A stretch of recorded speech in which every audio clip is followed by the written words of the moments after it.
Oduu keenyaan imbaasiin Itoophiyaa Jibuutiitti argamu lammiilee Itoophiyaa biyyatti deebi'uuf fedhii qaban galmeessaatii jira. Oduu biraatiin kutaalee Oromiyaa garaagaraa keessatti namoota qabuudhaan dirqamaan gara raayyaa ittisa biyyaatti akka dabalaa jiran dhaga'ame. Siidaan Kumsaa Morodaa birrii miliyoona 23 magaalaa Laqamtee keessatti ijaaramuuf akka jiru dhaga'ame. Akkam jirtu daawwattoota keenya chaanaalii keenya irratti oduu dhugaa ta'e kan biyya keessaaf alaa guyyaa guyyaadhaan argattu. Oduuwwan nama mata duree isaa isinitti hime itti aansuudhaan bal'ina isaatti kanan darbu ta'a. Isin immoo chaanaalii keenya laayik, sheer, sabskiraayib akka gootan kabajaan isin gaafachaarraa oduu keenya haga dhumaatti dhaggeeffadhaan isiniin jedha. Imbaasiin Itoophiyaa Jibuutiitti argamu lammiilee Itoophiyaa biyyatti deebi'uuf fedhii agarsiisan galmeessaatii jira jedhame. Mootummaan Jibuutii Itoophiyaanota dabalatee lammiileen biyya alaa hayyama jireenya seera qabeessa hin qabne yeroo murtaa'e booda biyyattii keessaa ari'uuf akeekkachiisa baase hordofee imbaasiin Itoophiyaa achitti argamu kanneen gara biyya isaaniitti deebi'uuf fedhii qaban galmeessaa jira. Jibuutiin lammiilee biyya alaa waraqaa seera qabeessa hin qabneef eebila 3 haga caamsaa 2 bara 2025tti fedhii isaaniitiin akka biyyaa ba'aniif yeroo kenniteetu jirti. Yeroo kana booda immoo dirqiin gara biyya isaaniitti deebisuun akka raawwatamu aangawoonni akeekkachiisaniiru. Marii sadarkaa olaanaa ministeera biyya keessaa Jibuutii waliin taasifame dabalatee tattaaffiin karaa imbaasii Itoophiyaa godhame mootummaa Jibuutii amansiisuu matumaayyuu hin dandeenye.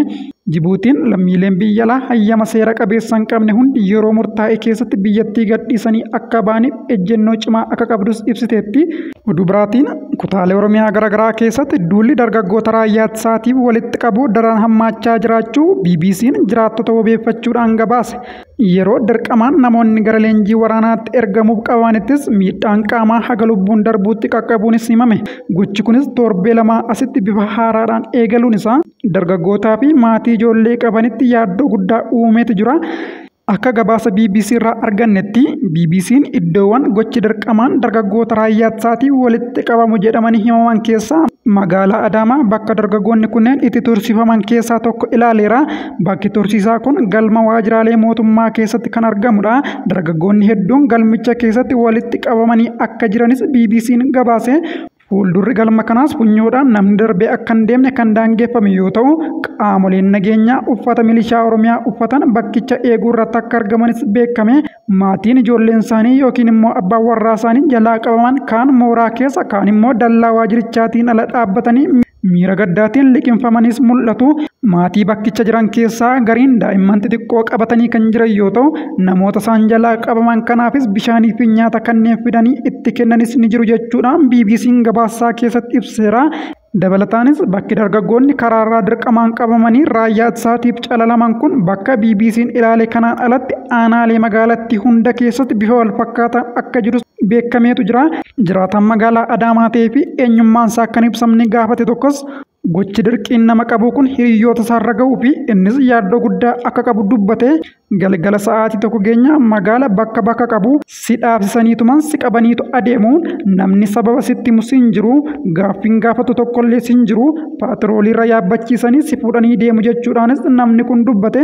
Gocha kana kan raawwatammoo milishootaa fi poolisoota magaalaa ta'uu eeruudhaan yoo birrii qabaatte garuu erga qabamtee boodas carraa gadhiifamuu ni qabdaa jedhe.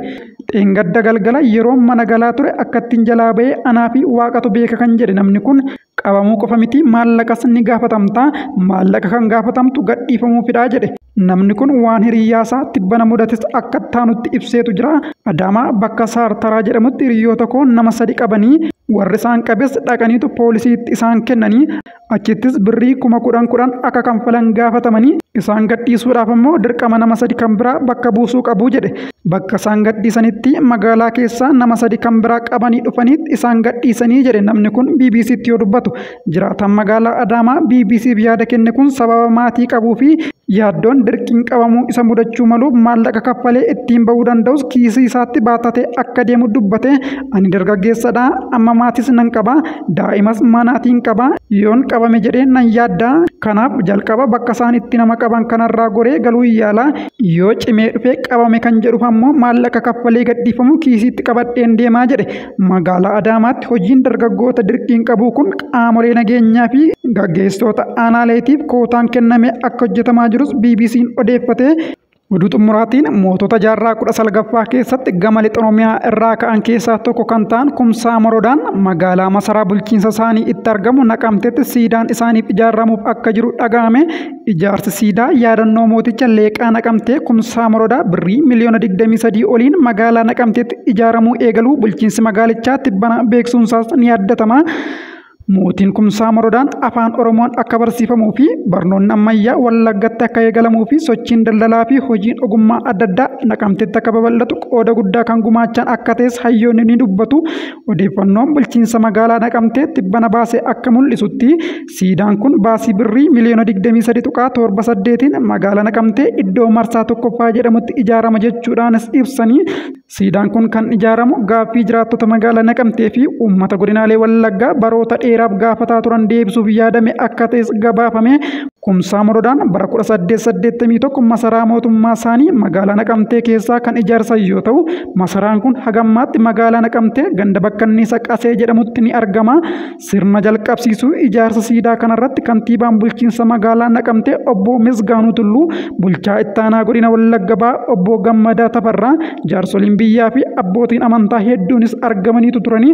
Egaa daawwattoota keenya oduun sa'aatii kanaaf isiniif qabadhee dhufe kana gammaatti hordoftanidha. Sa'aatii muraasa booda immoo oduu biraan walitti deebinutti nagaan tura.